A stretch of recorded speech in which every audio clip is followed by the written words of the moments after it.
Hi guys, this is Alchemisted.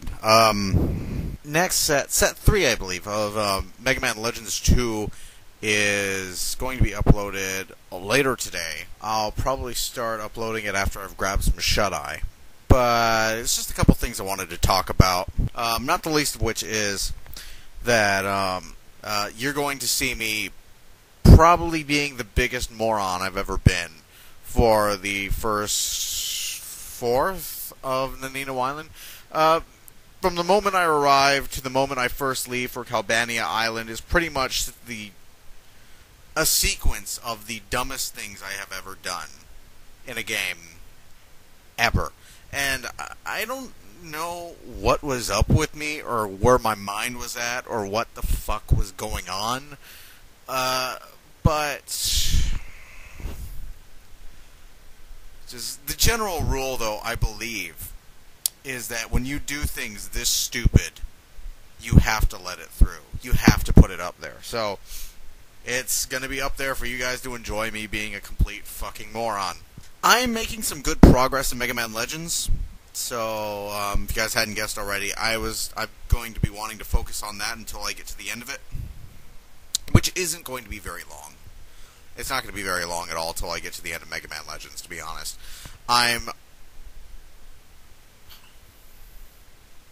just a little... I'm either halfway through the game at this moment, or just over. It's not a very long game. You know, not spectacular. About the only really long thing about it is earning Zenny. But, because I have Ocarina of Time going on, which no one's looking at very much anyway, so... there's Mass Effect, which I'm taking it slow on anyways.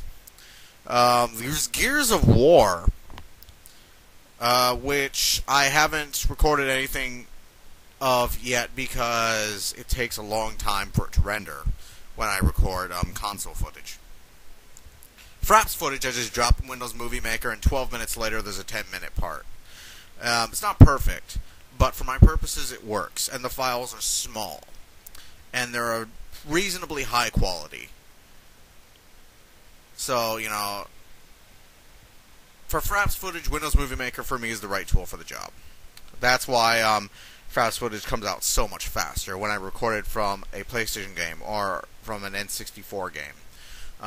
Not so much with Ocarina of Time, though, because, God, the last update took forever. It was a huge update. But yeah, Nino Island took forever. Good God. Nino Island took fucking forever. Nino Island felt like Day 5 of Parasite Eve. Day 5 of Parasite Eve is like where everything happens. It's the day where practically the entire plot happens in Day 5. Like, all Day 1 through 4 just sort of like get you there and show you like a little bit here and a little bit there. But Day 5 is where the main part of Parasite Eve is. Including the Chrysler Building. Pavlovian cringe every time I mention the Chrysler Building from, you know, that point forward. I cannot mention the Chrysler Building without feeling a shudder deep in my soul. Ugh. As Ocarina of Time, I fully expect to go into the over 100 part range. Like, I fully expect it to go on as long, possibly as Parasite Eve, because it's a very long, drawn-out game. It's not a short experience. It's very long, it's very drawn out. Zelda games typically are. I used to have Oracle of Ages. In fact, I think I still do somewhere. Was it me or was it my cousin that had it? Well, I used to play Oracle of Ages all the time. I have the strategy guide for it and everything. And,